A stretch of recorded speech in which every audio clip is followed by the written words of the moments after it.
Welcome to the Memphis Sounds Lounge, presented by Star News VIP. This is another great segment, an episode that we are excited about, introducing you to another wonderful person who is doing great things in Memphis, and not just in Memphis, but around the globe. And so we want to make sure that you just tune in. Hey, take some notes because you may want to get in touch with this young man sooner or later so he can help you along your way.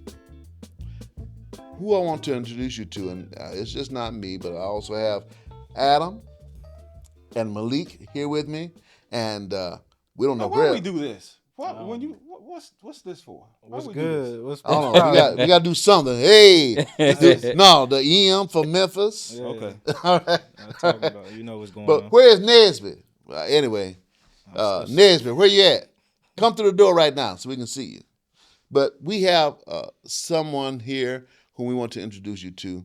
They're actually a plant here in Memphis. They moved here from Louisiana and have been doing some great and fascinating things. Hey, at the very magnificent, tender age of 25, having success along the way. Yeah, 25. That's a quarter. And being a sales executive in Louisiana with the NFL and the NBA, and here in Memphis as well with the Memphis Grizzlies. But he has some other great things that he's doing far above all of that with his own organization, Hooping Helps. And so we want to be able to dig into that with the one and only Nick Vallot. Woo! Man, we are so glad to have you here today and to have you a part of this show. We know that you're not a Memphis native, but you don't have to be a Memphis native to be on the Memphis Sounds Lounge. You can be in the lounge just by doing something great in Memphis. And he's old enough to drink. Yes, sir. He's old enough to drink. It's crazy because I ain't drink water. I didn't realize I was 5 years older than you when we first talked. Really? Yeah, no, I didn't know you were that young. Yeah. I mean, not that I'm old, you know what I'm saying, but like I didn't realize the gap was that large. I thought it was a lot closer. Yeah. Nah, it's all good, bro. He's not old, but he got an old soul. You know, he's like a man with a cane. He got all that wisdom that he's soaking in and saturating in every day. You know, just like what we have with the Brothers Bible brief and everything. But it goes even greater to say we're glad to have you here today, Nick. And so we just want to have a good conversation with you and talk about, I guess, where you come from, your upbringing, what has brought you here, and all of that. So we'll be throwing some questions at you, and then we'll be, soaking it in, and the people listening will be soaking it in, and then they'll be calling you and, hey, I need some of that help from your organization, man. I'm trying to get this transition going, Yes, sir. So if you can talk about, as a child, you were born and raised in Louisiana, and where is it? Lafayette? Yes, sir. Lafayette, Louisiana. Yes, sir. Not the place down on Madison. No. Lafayette, Louisiana. Okay. Where the best food in Louisiana is. So. Okay. Every time I hear something like that, it reminds me of the part from Princess and the Frog. You from Lafayette? You from Shreveport? Yeah. You from Shreveport? My wife loves Princess and the Frog, so I watch that so many I times. ain't gonna hold you. That's actually a good movie. That's a great movie. It is. It is. But yeah, no, I'm glad and grateful to be here this morning with you guys. I think it's a blessing to be able to network and just be able to sit down and be in y'all presence. So I feel special today. I never really done a podcast before, but I did one, but it was it was my first time doing it, but a little nervous, but I'm definitely glad to be with you brothers this morning. So For sure. We happy to have you, man. Ain't nothing to be nervous about. We just talking, man. It's all about you and highlighting what you're doing in Memphis and why it's so great and where you're trying to go. And this is a platform to try to expand that. yes, sir. So since this is your first time, you got to clean up when you get done. No, you got to sing. Oh, no, I don't know about singing, man. I don't know about singing. You got to sing. So even as a kid, and had you always wanted to be an entrepreneur? Well, so go back to my old spirit. I know you were saying like a 5-year gap difference. I am kind of like an old head, so a lot of my youth, it was early mornings with my grandpa. So like on Saturday mornings, I wake up early just like this, but way early, and my mom would drop me off to my grandpa. And that was since I'm a triplet, there's like one kid she had to like not worry about. So she would drop me off to my grandpa. I'll go with him, and he would always go and drive around in these rental properties he would have. And I'm like, why would you buy this? Like, this don't even make sense. He'd be like, you'll see one day. So, growing up, that's basically how I was. So trying to be an entrepreneur, I saw my grandpa do it. So I wanted to be like him. I wasn't sure what an entrepreneur was, but I just wanted to be like my grandpa, and that's what he was. So you've been surrounded. Your grandfather was an entrepreneur. Your mother, Yes. whom I met, Yeah. great woman, she's an entrepreneur as well. And now here comes Nick, having dreams and visions. Because, somewhere I read it says that the young men will dream dreams, So, hey, you're dreaming these dreams and you're having these wonderful visions on what you are to do and what is to come. So now, but how did you get to your organization? Can you tell us the name of the organization and what it's about, and then how did you get to that? Yeah, so Hoop and Helps. The name of our organization is called Hoop and Helps. It's where we help athletes transition. So whether they want to go to the next level or the next stage of life, we just basically help them transition with whatever they need. So the real reason I got to it was whenever I was in college, I worked with a lot of athletes. So I wanted to play basketball for Nicholls State. I wasn't really good enough, so I was like, if I can't beat them, might as well join them. So I joined as a manager, and then I got promoted to a student assistant coach. And then throughout those times, it was a lot of building relationships and traveling with the players. So it was like I knew, how they wanted their clothes washed, what they ate, what their order was from each place we would go to. And I kind of knew like their mood and like what situations they were, and I'd also know like what type of music to play, like how to get them in their zone, and then I'd also talk to them one off. So you meet players from all around the world that come here, or they either messed up and they come to they just their last chance at this university, and I started to care about those players. And one thing I didn't really like about college basketball was you're around these players for a certain amount of time and then they just leave and then like that relationship is gone. And I'm the type of person that if I build a relationship with you, I want to continue it. I want to continue to see you, continue to talk to you. And then I realized, when the athletes were in college, they had this great identity. And then once they finish college, coaches are holding you accountable, teachers, academic advisors. You got this great identity. You're like a kind of pretty much a celebrity. And then once you graduate college, it's like, you lose that identity. Like, who are you? You don't know who you are anymore. And then you see some athletes kind of just like fall off. Some do really well. But the ones that, I don't really hear from, those are the ones I worry about. And that's why I was like, we got to change the narrative. Like athletes need to know about different opportunities. They need to learn about different ways to navigate life and use that platform that they had to get to where they want to get. So that's pretty much what I did to get to where I am. So I know it's possible for them. And that's a great thing because I guess when you see, like you said, you see how athletes are really thrown to the wayside once they've been occupied or used in those different capacities on serving on teams, and they may not know what to do with their life. So, Hooping Helps is here to assist and guide and navigate them to where, hey, you still yet are a productive citizen. Let me help you along the way. Adam, you got something you'd like to share? Without calling any names, because we don't want to put anybody on Front Street. Can you give us? But number so and so on exactly. such organization. But can you give us an example of how Hooping Helps actually helps the athlete? Yes. What do you do? Yes. What have you done in the past? Yeah, so one athlete we worked with. So we're planning a really big event that's happening in April. But if you want to call names, you can call names. Yeah. So I'll say one of my guys. I worked with this guy named Mike. I met him in Lafayette. I did my first ever event where I was talking to the team. I was really nervous, but I talked to the team, got to tell them what we do and see how we can help them. And then everybody's like, yeah, cool. And I gave them the free journals because we have journals for athletes to write down their goals, thoughts, dreams, ideas. And then one athlete stayed back, and it was Mike. And Mike was like, hey, man, can I holler at you? And he was just saying, he was like, I've been in prison. I was on drugs. I lost my family. And this is my last chance to play basketball. Like, this is my last chance at this prep school. Can you help me? And then he gave me his number. We stayed in contact. And I never really thought of it. And I'm like, most people that say they want help, I reach out to them, they don't hit me back. But Mike was one person that would always just call me randomly or text me and be like, hey, Mr. Nick, I want to talk. I'm like, hey, bro, we the same age. Like, you ain't got to call me Mr. Nick. But I started working with Mike. And then Mike, he signed the letter of intent he did really well at this prep school, signed a letter of intent to a school in Florida. And then things weren't what it seemed to be. So, that's when I started helping Mike. Mike came to me, and then we had a meeting scheduled for Saturday morning, and that's normally when I meet with my team at Hoop and Helps, and he didn't show up. So I'm like, he texted me. I'm like, hey, you ready? You ready to go? It was supposed to meet at 9, and then he didn't hit me back till 11. He's like, yeah, I'm ready to go. And I'm like, on Saturdays, I'm trying to spend time with my wife. Like, and my dog, it's time to, be a husband. So I told Mike, I was like, man, Mike, if I'm gonna help you, you gotta help yourself too. You gotta help me. Like, you gotta meet me halfway there.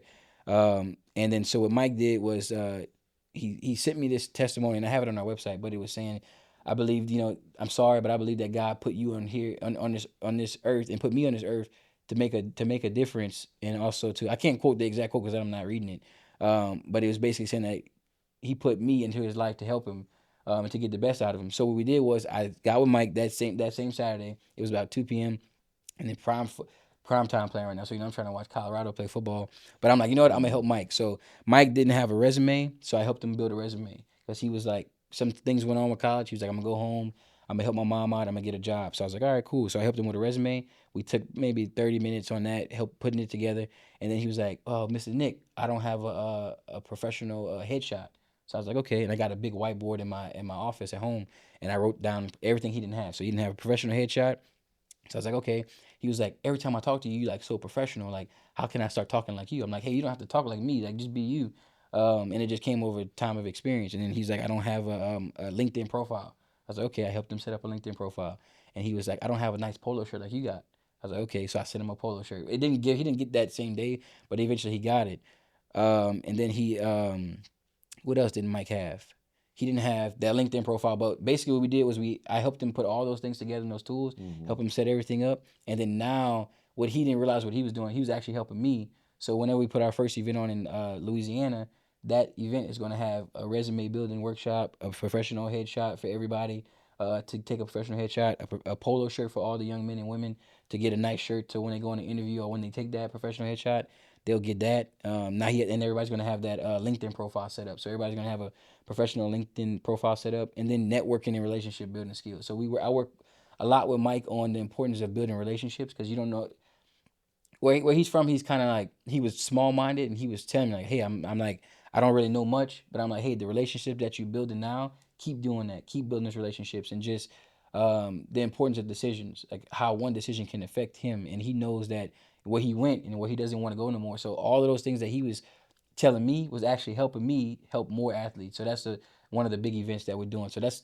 if that's a good way to put how we help athletes. Mike is a prime example of one athlete. So is it basically like counseling? Do you do counseling work, or is it Um, just helping them with their networking skills? Yeah, I would say so. It's helping athletes wherever they are. So whatever we can do to help them wherever they are, and it's not just basketball. So the reason why the name is called Hoop and Helps is basketball is my passion. Hoop and helped me get to the highest level of basketball, which I've always wanted to do. And how can I help other athletes find what they want to do, whether they want to be a doctor, a filmmaker, a producer, lawyer, whatever they want to be. We trying to help them get there. So based on the skills that we know on our team that I know, how can we help them best be in the best position to succeed? So that makes sense.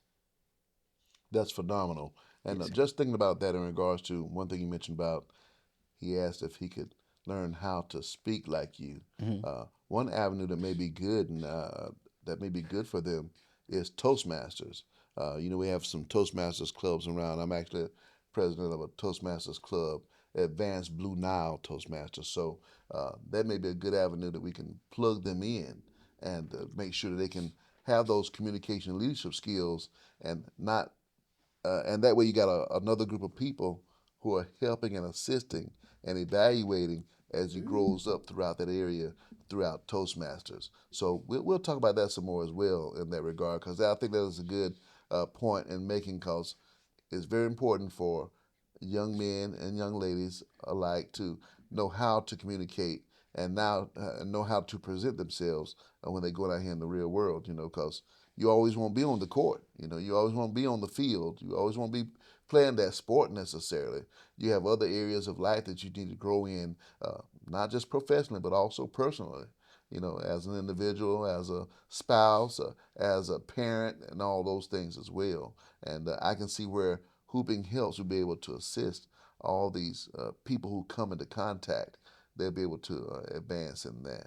And So, I was gonna say another thing is, as far as like me and you and the initial talk we had prior to even being able to meet today, a lot of things that I do is synergistic with that, but mine is more on the entrepreneurship side, not just transitioning out of college to the next stage of life being, more corporate or professional, headshots, getting a job. But mine is literally centric on going through that process and that phase of, okay, I was an athlete.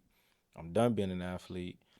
What I realized, at least for me, and I think it's similar for a lot of athletes, is that what we were doing as athletes and where we were trying to go is for us, right? It's for us individually. Even though we exist on teams, it's for us.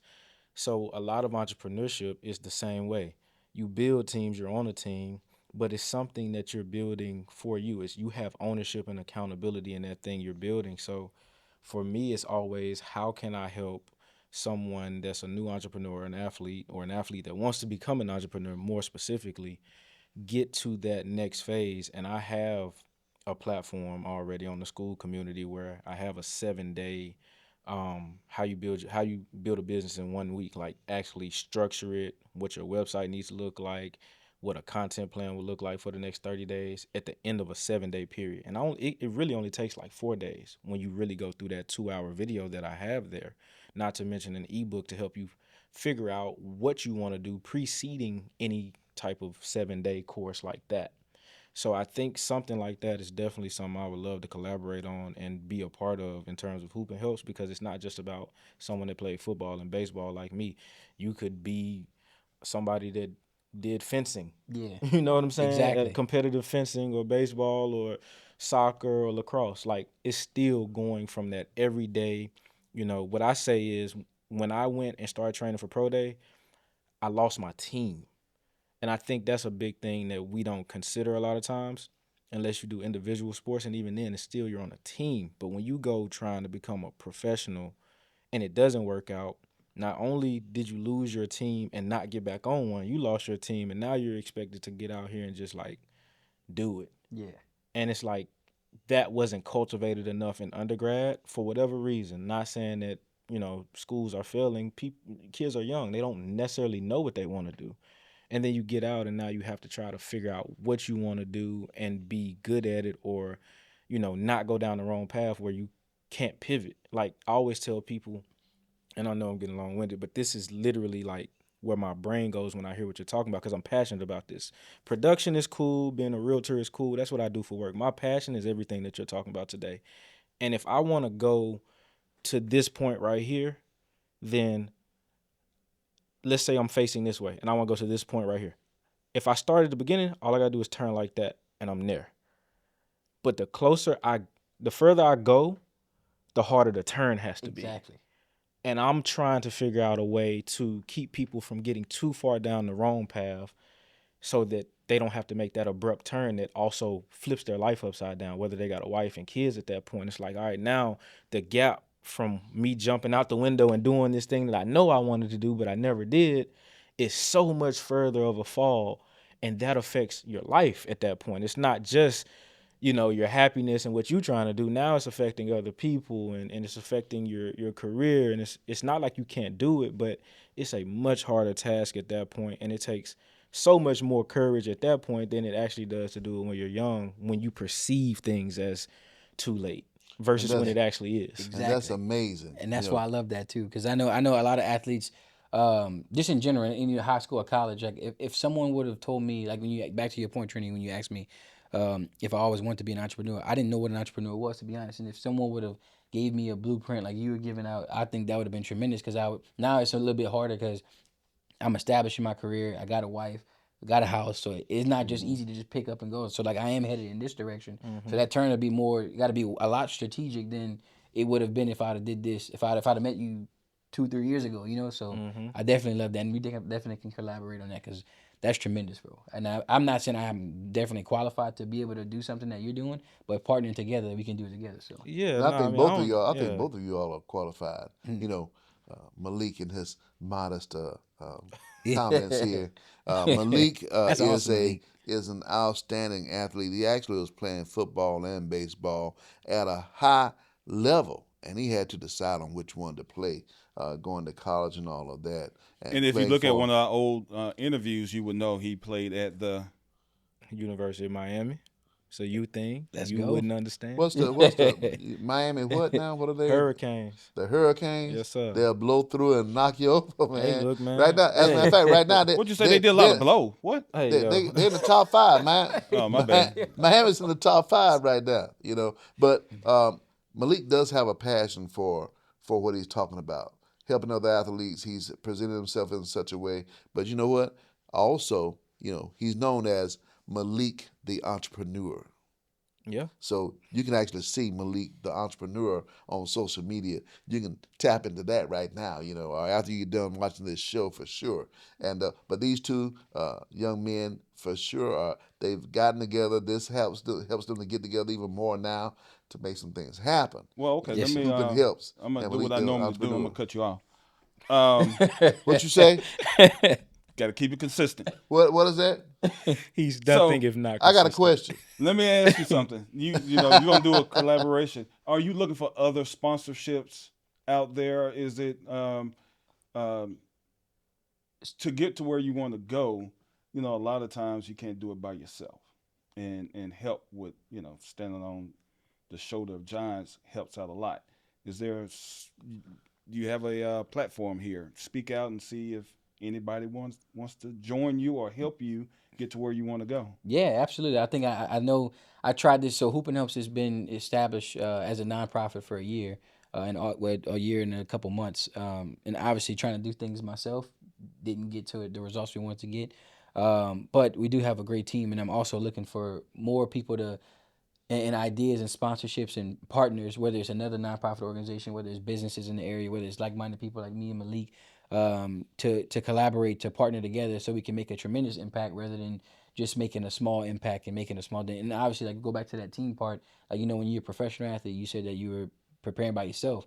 I don't never want to prepare myself. I always want to have a dynamic team around us, making sure that we can make the best impact that we can make. So I'm always looking for whether it's sponsorships, donations, people that just want to give time, want to give back, and just make an impact. Because I know there's a lot of people that were former athletes. I'm pretty sure everybody in this room plays sports. I'm pretty sure everybody knows someone that does play sports. And I'm pretty sure that, this is something that young athletes need, whether it's a female, it's a male, like all young athletes need help. So the best way to be able to help them is if we all join together to make a tremendous impact. So any help that we can get, definitely appreciate it. I'm not sure like specifically as far as like sponsorships wise, but like if there was businesses that wanted to pour into our mission to support, that way we can go to high schools and give athletes like this setup. That way, like and Malik, we can partner together. That way, athletes don't have to go to college and then get married and have a family and then come and find out about what you're doing, so they can find out ahead of time. That way, it's like a career path. Because I know in high school, no one talks about entrepreneurship. It's always like get a job, get a family, get married, and then figure it out. But no one really talks about specifically entrepreneurship. And I think it's kind of, I'm not saying it's frowned upon, but a lot of people that I know is like, what you want to do that for? Like, just go get a good job. You got a good job. Like, keep that job. That's really good. So. So it's crazy because I have thoughts, right? And I just write a whole bunch of stuff down and I tweet them and then they come out later. Like, I schedule a lot of posts, and the post that got posted, I want to say earlier this morning or late last night, was that security and freedom aren't synonymous. You know what I'm saying? Like, they aren't the same thing. Maximum security, prison. And then I said, I think I made the point, right? Because entrepreneurship is freedom. And the freedom that you have from entrepreneurship is because of the discipline you have to be an entrepreneur, which is why athletes, I feel like, lean towards it, because we've had to be so disciplined. If you play at a high level, if you stop at middle school, then maybe you lose some of that. Who knows? But still, you have some level of discipline instilled in you. And entrepreneurship is not going to do anything but make you better, because at that point, it's on you. Like, you're the person who has to take on the risk. Like, that's embedded in the definition of entrepreneurship. So when it comes down to it, I think the reason it's not talked about enough at a younger age is because there's inherent risk involved. And a lot of people that are in the education space, their mindset is to mitigate the risk for the kids that they care about, which isn't wrong. That's in their heart. Mm-hmm. But that does a disservice to kids that could go down that path, right? And it's not like saying that you have to do it because they're entrepreneurs and entrepreneurs. You can be the greatest CEO, COO within an organization that you don't own and make a great living and provide for your family. But when you have that thing in you that I know I have, where it's like, and I blame my sister Mia, this is your fault. I don't like being told what to do. You hear that, Mia? Yeah. He's blaming you for his success. It's you. Isn't that something? It's your fault because you tried to boss me around so much and I just hated it. So I got to the point where it's just like, I'm going to do what I'm supposed to do so you don't have to tell me what I need to do. I think this is therapy here. Yes, I like that. I like that. I like that.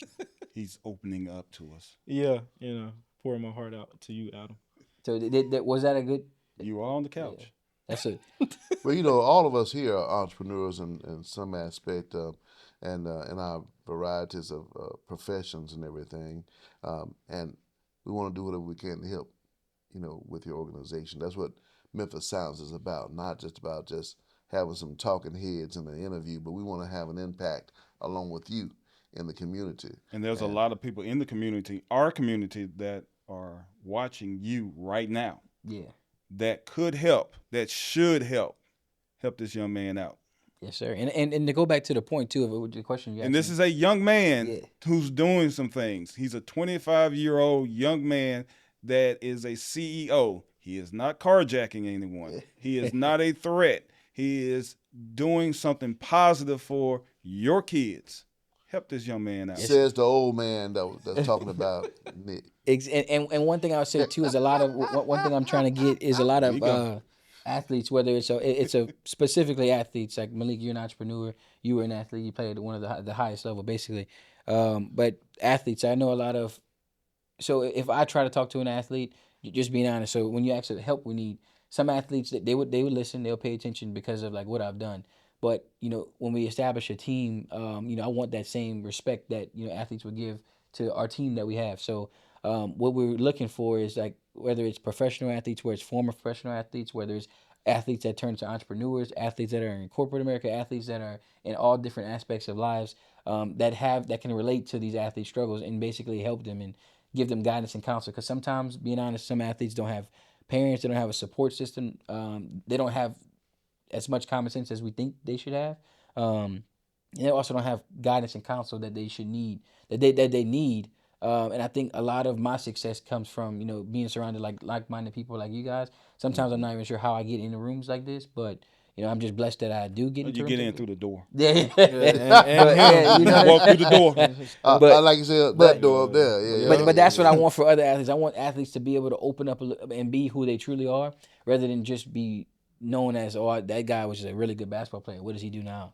No, Right. that guy is a really good football player. What does he do now? No, that guy is actually a difference maker. He got a kid. He's his father. He's a son. He's a man of faith. He's an entrepreneur, whatever he may be. But rather than this is just an athlete. And I think one of my best friends. It's another reason why I started Hooping Helps.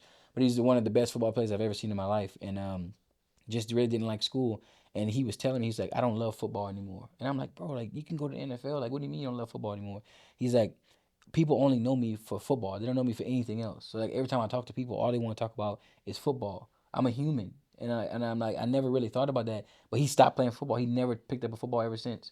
And that was something that made me open my mind to be like, man, like this dude is more than that, and he knows he's more than that. So to give it up, it was kind of like, everybody was like, well, why would you do that? Like, why would you quit playing something that you're good at? You could have made a lot of money. You could have did this and that, but like, he chose to be who he really truly was instead of trying to be who people wanted him to be. So, Well, I want to do this is something we call, and this is going to be a new slang, the Don Pinkert pivot.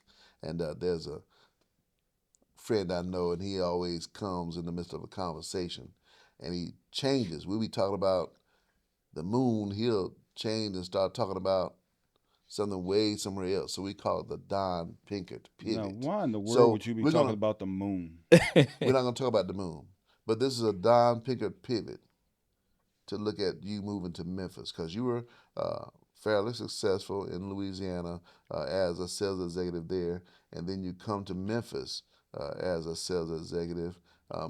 What are some of the some of the great things you've seen or experienced Memphis? How do you feel about Memphis now that you're here in Memphis? And what exactly are you doing here in Memphis right now? Okay, so right now, how I feel about Memphis is when I first moved here, it was kind of a culture shock because I'm from Louisiana. That's all I've known was, I lived in different parts of Louisiana. But when I first moved to Memphis, me and my wife, we were coming in, we were interviewing with the Grizzlies, and we went downtown and stayed downtown, and there was the St. Jude run going on, and I didn't realize St. Jude was here in Memphis, and I was like, okay, and I thought that was pretty sad, but I thought it was awesome that was here in Memphis. So we didn't see like the outskirts of Memphis, we just saw downtown Memphis, and it was okay. It wasn't like it wasn't what I expected, but I was just like, okay, this is cool. But as we moved here and we took the leap of faith to move here, you see the beautiful parks like Shelby Farms. You see Yes. the beautiful people. You see a lot of people that are successful that look like us. You see just people that are friendly, that are nice. I think Memphis gets a bad rep. Like, talking to some of my family members, they're like, man, you live in Memphis, you all right? Some friends would text me and be like, man, I heard Memphis is pretty bad. I'm like, well, kid, did you come to Memphis? Are you in Memphis? Like, because I work downtown Memphis, so it's like I don't think Memphis is that bad. I think Memphis is unique. I think it's a place where it gets a bad rep. And I mean, I think the crime is more publicized. Because it's like in New Orleans, like there was a lot of crime that people you just didn't hear about because Right. there's a lot of tourists coming in and there's like a lot of things that you want to keep under the rug. But Memphis is a beautiful place, man, and it's so beautiful that when we moved here, I got a dog and his name is Memphis.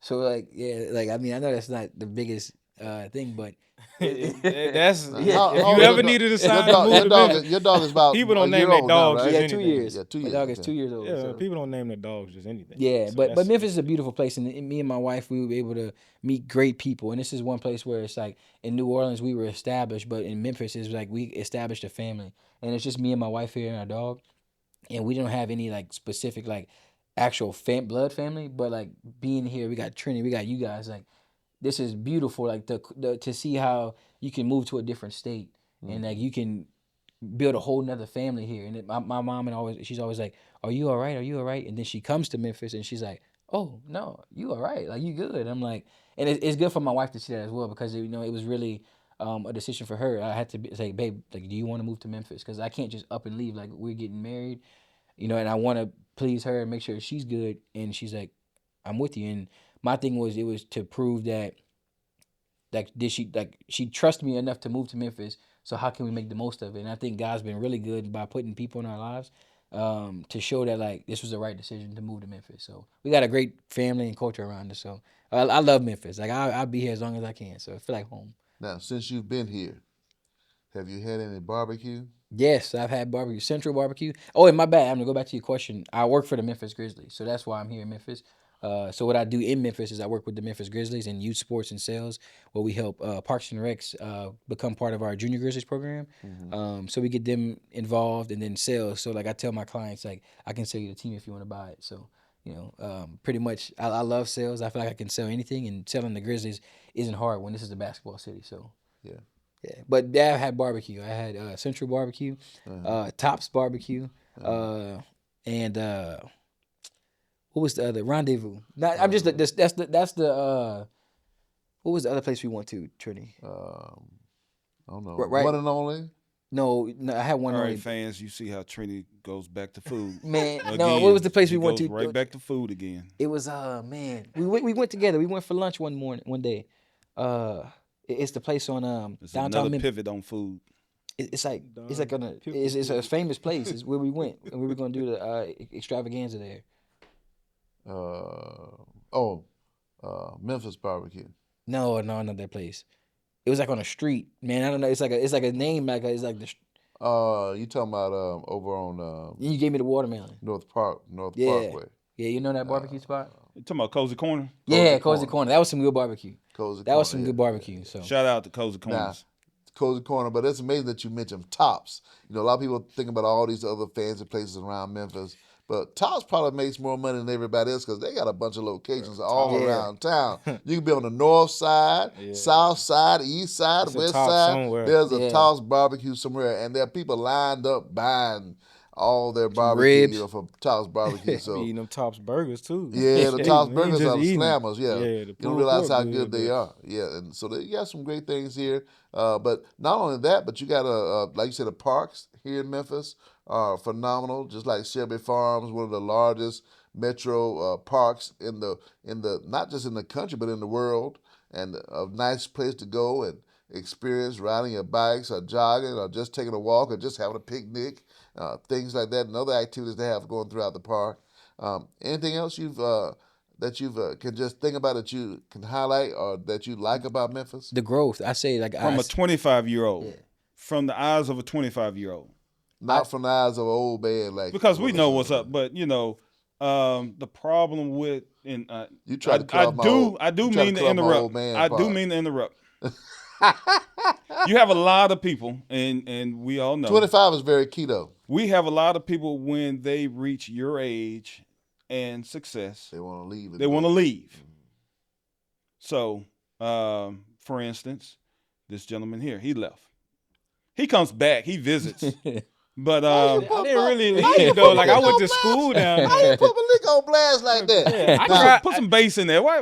I tried to stay. I'm They trying to sent reach your me back level. down there when I applied for a Trying to reach your job. level. But really, you have a lot of young people that say Memphis is boring. There's nothing here for me, and what we're trying to do is we're trying to keep people here. We're trying to keep the brightest minds here in Memphis and recruit people here. Exactly, and Of all we, ages. We feel like that this city needs a breath of fresh air, some youth, some Very new true. vision, new eyes. Mhm. So, coming from your perspective, how are you? Do you have friends that think like you? Do you interact with people who have your same vision that want to see bigger and better things for Memphis, or them and themselves? Well, in Memphis, I don't have many friends in Memphis. I have a lot of Oh. because that just sound that just sound kind of Yeah. like animated like a Disney movie kind of. I don't have many friends. and no, seriously, in Memphis, But I don't most have- of us don't have a lot of friends. A lot of Yeah. people don't have a lot of friends, Yeah. but a lot of people you associate with, so we understand what you're saying. So I have, and specifically, I don't have a lot of friends like my age. So like some of my friends are like 40, 50. And That's that old soul. yeah, exactly. So it's like, like I hanging out with my grandpa, like, you see me with my friends, like they're like 40, 50 years old and they just pouring into me and I'm pouring into them. But I would say one thing about Memphis that I would say is like, from a 25-year-old, I would say the growth. Like I see a lot of growth here in Memphis. Like you see all these companies that are wanting to come to Memphis. And just, I think there's a lot of opportunity in this city because there's a lot of things that are taking place, and I pay attention to a lot of things that are going on, and I want to be a part of that. Like I know that there's good things that are going on. I know there's a lot of people that go back to that point that look like me that are doing great things, and I think this is where a place that God called us to be more than just working for the Grizzlies, and I think that's something that I want to be a part of, but also to go back to the growth. Like I see Memphis growing. Like the neighborhoods there's beautiful neighborhoods. There's beautiful parks. There's beautiful things in Memphis that people don't normally see. They just see what you see on the news. Like you just see like downtown, like you see Bill Street, whatever it is. But there's so much good in Memphis that people don't really see. There's a lot of good people that live here as well. So I say just if I want to continue to grow, I got to continue to surround myself around great individual people, like-minded people. And Memphis is a place where I found that out of all the places I've lived like 6 different places, and this is the only place that I found that people are willing to pour into you, love you, care for you, support you. If you need anything, they'll come to your house, bring you anything. Like some barbecue. Yeah, exactly. Anything, like literally anything. Like all this clothes I got on right now, just being honest, Trini hooked me up. So I got the Hoop and Helps logo on this. Is all from Untuck It. Trini hooked me up. So it's just like little things like that. Like I'm wearing. Shout out to Untuck It. Yeah, you know what I mean. So Shout out to Untuck It for sure. yeah, That's so, a free shirt. Yeah, well, yeah. So And that's good because did that answer the What's- question? what's Just funny? missed my, My bad, just did that missed my answer- free shirt there. Yeah. Oh, you want your That's free free shirt? advertisement. I mean, Okay. Did that answer the question? Come on through, My- my Adam. Grizzly I got fan. I got a It shirt for did. you, Adam. I think they moved past. Okay, all right. Grizzly on the floor. So one of the things that I want to start doing whenever I'm in front of the camera and talking to people, I'm big on like actions because it's cool to talk about everything that we're doing and what we want to do, our perspectives. But I always feel like the action has gotta follow that for you to kind of accomplish what you want to accomplish, Right. for sure. So what are, I guess, the next 3 actions that you're looking to bring forth with Hoop and Helps to help Memphis and just, grow the organization or just, fulfill the mission really. Yeah. I would say bloom when we were planning here in Memphis. It started here in Memphis. So I would say going into these schools, like building relationships. So we already started cultivating some relationships and just more playing the long game with schools to try to get in. Obviously, as like a new superintendent, so we're trying to be strategic about how we go about that, but getting people on board, like-minded individuals like you guys, to support the mission and to back it. Because sometimes, like, as being an entrepreneur, you might think you're nuts sometimes. And, I post content, more on social media. And some people don't normally like it, but those messages that I get, like, hey, I see what you're doing, really love it, I would love to be a part of it. And I'm like, you watching what we're doing? Like, and knowing that people are watching, Yes. is truly special. And I know the impact that will make. So if we can get some support from the community, some buy-in, because sometimes I go to sleep at night and I'm like, man, like, should I keep going? Like, should I keep going with this? Like, is it worth it? Like, should I just focus on my full-time job and like just be the best at that? Because I know I'm already good at that. So can I just take it to the next level? But my responsibility is to help these athletes. Like, I feel like my purpose is to help athletes get to where they want to get. And I'm not a counselor, I'm not a mental health person, but we can get people on our team, whether it's someone in mental health, a psychiatrist, anything that anybody can do to help Hoopin' Helps and to help these athletes. That's what I'm gonna do. So I'll continue to do that until I can't do it anymore. But yeah, that's pretty much. For sure. And I'm gonna put this in the air just for myself because saying it on camera makes it even more real. And this will be edited and posted. But I'm going to get my life coaching certification next year just because, like you said, I feel like this is what I'm supposed to do. This is my passion to help athletes and entrepreneurs find that clarity. I feel like I guess I would call it more of a clarity coach. I think life coaching is kind of, you can get into this mumbo jumbo type stuff where it's just meditate and do this and do that. And it's like, that's cool. But Right. a coach is someone who pushes you to take the action that you need to be able to fulfill the mission, run the play, run the route, score the touchdown, make the basket. So I'm getting that certification because I want to be able to solidify myself in that space and get in those rooms. Not that I don't think I can now. I just think the opportunities haven't been there. But I also think that having that certification gives you, you know, the BS letters behind your name to get into some doors that we generally wouldn't get into.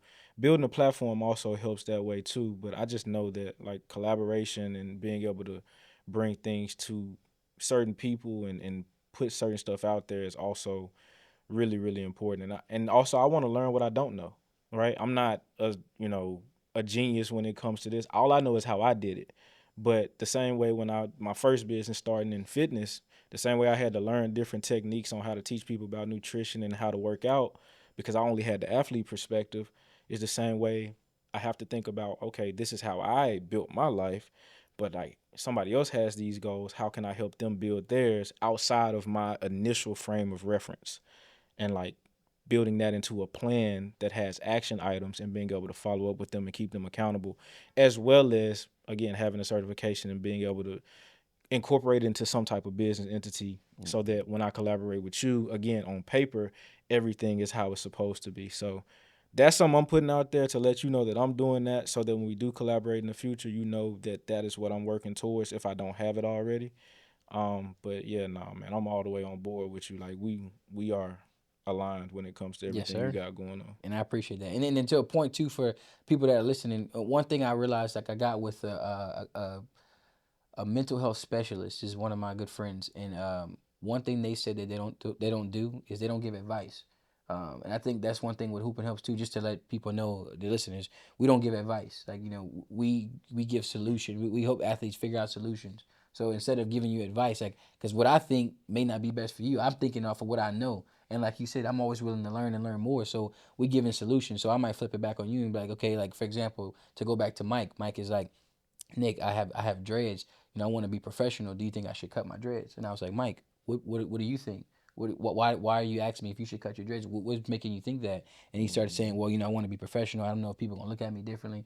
And I'm like, well, Mike, you make the decision that's best for you. I'm gonna support you no matter what. So I think that's one thing that I'm learning, is like, to stay away from the advice part. But that's just one thing I want listeners to know, and like also athletes that are listening to know that we don't give advice. We just help you figure out solutions. So. All right, did he cut it? Huh? Did he cut the dreads? He did not. Good. So he actually got them done. He just retwisted them. Because honestly, he is correct. there are certain people that will prejudge him by his dress, unfortunately. When I was in the position of hiring people, and I was in hospitality, um, there are sometimes that appearances is very important, and I was just curious if he what avenue he took, and I'm glad he kept it because that's who he is, and you can still be professional and have dreads at the same time. Right. And you don't let society judge you or tell you what is professional or what is not professional. So I applaud you of saying, I'm not gonna tell you what to do. Yeah. You figure it out, and Yes. that's a great thing. Yeah. And then a week later, he got a job. So I was like, let's go, Mike. Let's go. That's what I'm talking about. So that was awesome. That was my success story. But like I said, man, Now, it's if somebody came to me with a face full of tattoos and a ring hanging out their eyeball, I'm not gonna hire you. I'm not gonna hire you unless I have some kind of clown show or something like that. I'm not calling you a clown, but you gotta be crazy as hell to put a. But it's all about how you present yourself, and you presented yourself well and great here on today. Now we're gonna have you're people representing with face you're representing- tattoos coming to mess with us. I now. know, right? You're representing Hooping We're gonna Helps. edit that part. No, we're not. We're not gonna edit. We're gonna keep it going straight. All the way through. I'm gonna be at Kroger. It's gonna be a bunch of people with face tattoos. We've been beating waiting me on with- you. Beating me with baskets. I know, right? Running to the back of your heel. Man, face tattoos, fool. Face tattoos. We don't die. We multiply. I'm telling you now. There he is. Yeah. Beat him down. But you have represented very greatly with Hooping Helps today, and you've already had some collaborations here today as well. Yes, sir. And just knowing about the greatness that we have here in Memphis just reiterates why we have this show from Memphis Sounds Lounge, presented by Star News VIP, because, there are great things, a lot more great things happening in Memphis than the negative news that you see on television or anywhere else. Don't just go by those things, those little clicks you see on TikTok and social media, all those negative things. There's a lot of great, magnificent, wonderful things and that are happening in Memphis. A lot of great people like yourself who are here in Memphis. And, 25 years 25 years old and just moved here and making it happen. Young man, entrepreneur and all of that. Husband and dog owner. Yeah. So we got some great things that are happening right here. And we're so glad that we've had you here on How can they find you? So on my Instagram is Nick Vallot. That's just my name. But our Hooping Helps Instagram is hooping. So HOOPING .helps. That's our Instagram, and then Facebook is just Hooping Helps. Twitter is Hooping Helps. TikTok is Hooping Helps. So yeah, that's how you guys can find. Do you us. have an office, a location, physical No, location? not a physical location yet. No, sir, not yet. That's something that we're working on right now to get a physical location. Like I have a big whiteboard that I got a big idea and facility that we want to build one day. Why you can't have a blackboard? A blackboard? Why you can't have a blackboard? Hey, Why- man. Well, I actually got some. Well, you can't write on the. I don't like writing with chalk, so I use Yeah, get the white. the white. But my wife got me that a long time ago, and I like to write down Just things saying. and goals. I don't write down my goals on one side Dr. and flip Umar. it. And Yeah. for his location is wherever someone needs help. Yes. So we help athletes basically wherever they are. So whether they want to meet on Zoom, whether they want to meet in the classroom, whether they want to meet, at the facility, whatever it is, like we help athletes wherever they are. So we work with teams, individuals, organizations. Like we work with anybody. We're never going to turn anyone down. We're always willing to help, and we're always going to treat all athletes with the same respect we'll treat LeBron James or anybody that we work with. So anybody that we work with is all going to have the same respect. We just ask that they return that, and when they come to us, that they take this serious because we're investing time into them, and we want to make that impact. And we wouldn't help them if we didn't believe in them. So, and that's what Hooping Helps is, just a helping hand for all athletes. So. And he's not just limited to Memphis. Hooping Helps us nationwide and everything. So Yeah. he's able to help all around. Our executive director, she's actually located in Florida, and we have a couple other other team members that are located in various parts of Louisiana as well. So we're all over. And our first event is going to be back in April, back in my hometown where I grew up at the Como Recreation Center. That's where I used to play basketball and pick up, and that's one of our first events that I was able to coordinate. That's good. And what we're looking for right now, actually, to go back to that point, is we're looking for sponsors for like T-shirts for like polo shirts for the athletes, and then we're also looking for journals, so playbooks that we call them, so athletes can write down their goals, thoughts, dreams, ideas, and then photographers and things like that. But that's what our team is working on right now, to get all these things in place, because we know that, you know, I thought maybe, you know, oh, we got time. But really, even in April, it's like you got to get on it now. You got to start getting these sponsorships. And we are a 501c3, so we are, you know, a tax deductible organization. So you guys can donate and support. But we looking for all the help we can get, and I know the impact that we're going to make, and then the partnerships. Like I can't grow alone. Like Malik, can't wait to have you, and then to continue to work together, and what you're doing, what we doing together. Because the impact is more than just me. Hooping Ups is not me. It's not our executive director. It's not some person. It's the athletes. That's what Hooping Ups is. So we're just trying to make an impact. For sure. Thank you. Yes. Phenomenal. Yes. Glad to have you here. Inspiration. Malik, Adam, and myself. Man, it's been an honor and a privilege to have you here at Memphis Sounds Lounge. And be sure to like and subscribe to this episode and to our channel. We would love to have you as a regular, and also to share with other people who we have with Memphis Sounds Lounge, presented by Star News VIP, because this is the place to be. VIP, baby. And to know about Memphis and the greatness that comes in and out and all around this magnificent city and place. Don't forget about this. Oh, and Key Lee's Media. Key Lee's We're Media. here for Let's all go. your production That's needs. very important. We wouldn't be here if it wasn't for the key. He's the key to success. True. Because Malik is the man. That should be our footnote. Hey. He's the key. Yeah, we got Key locked in Lee's for the Key- event too Key in Lee's April. Media is Definitely the got key locked for in the the event. success. There it is. Got you. Oh, he got him a new slogan now. There it is. Well, I got one already. Oh, don't take my glory. I ain't gonna let take my him glory. have it. I ain't gonna let him have it. Oh, glory. Man. Mine more like, woo, woo, woo, woo, woo. For sure. Let's Let's get it out of ready. here before he start talking about quarters, man. That's it for us tonight. Today, have a great one. Please share. Please share. Thank you. I'm going to say it one more time. Please share. Don't edit that out. Say it I'm one more not. time. Because if you got say it at least 3 times, it'll stick. No, it's 5 times. Is it 5? Yeah, it's 5. 5 to 7. Memphis Sounds Lounge podcast. Memphis Sounds Please Lounge share. podcast. Say it. Please Memphis share. Sounds Lounge podcast. Please share. Memphis Sounds podcast. Please share. Hooping help. Please share. I know Hooping helps. Please share. It's going to stick. 5 times, 7 times. I think you remember it now. Yeah, y'all got it. All right, man. We appreciate y'all tuning in. Have a great one. Peace.